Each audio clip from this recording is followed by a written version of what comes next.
বিচি দুইটা কাটলাম নাকি, বিচি দুইটা কাটটা পানিতে গিল্লা খাইলাম না নাকি, পুরা সোনারই তো কাটসালাম ভুল করে লাইছি। শুরুটা করেছিলেন ফারজানা নামে এই নারী, এখন তা শহর থেকে গ্রামে ছড়িয়েছে এবং দিনে দিনে ব্যাপকভাবে বৃদ্ধি পাচ্ছে। কাউসারের স্ত্রী ফারজানার বাড়ি রংপুর। ঢাকায় পরিচয়ের সূত্র ধরে কাউসার ও ফারজানার মধ্যে প্রেমের সম্পর্ক গড়ে ওঠে এবং পরে তারা বিয়ে করেন। জানা গেছে কাউসার ছিলেন ফারজানার দ্বিতীয় স্বামী। তার আগের সংসারে দুটি সন্তান রয়েছে।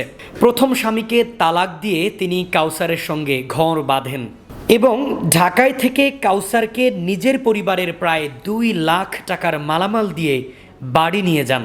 বৃহস্পতিবার দুপুরে দুজনই খাওয়ার পরে ঘরের পাটাতনে বিশ্রাম নিচ্ছিলেন। এ সময় দুইজনের মধ্যে কথা কাটাকাটির এক পর্যায়ে ফারজানা কাউসারের চোখ ওড়না দিয়ে বেঁধে দেয়। পরে চাকু দিয়ে স্বামীর অঙ্গে আঘাত করে কাউসার চিৎকার করে নিচে নামলে অজ্ঞান হয়ে যায়। পরিবারের লোকজন দ্রুত তাকে উদ্ধার করে হাসপাতালে ভর্তি করেন। অপরদিকে ফারজানা ঘটনার দায় স্বীকার করে বলেন, কাউসার নানা প্রলোভন দেখিয়ে আমার সর্বনাশ করেছে। আগের সংসার ভাঙিয়ে আমাকে গ্রামে এনে নজরদারিতে রেখেছে। আমাকে ঘর থেকে বের হতে দেয় না। ওর মা সব সময় নজরে রাখে। আমি মানসিকভাবে বিপর্যস্ত হয়ে পড়েছি, তাই এমন কাজ করেছে। এদিকে পটুয়াখালীর 10 মিনা থানার অফিসার ইনচার্জ মোহাম্মদ আব্দুল আলিম বলেন, ঘটনার কথা এখনই শুনলাম, বিস্তারিত তথ্য পাওয়ার পর আইনগত ব্যবস্থা গ্রহণ করা হবে।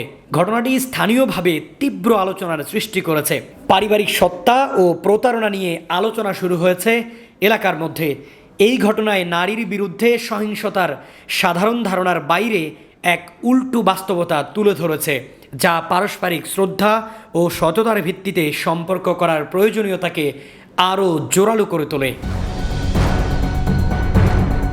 Desk report, Falguni television, Dhaka.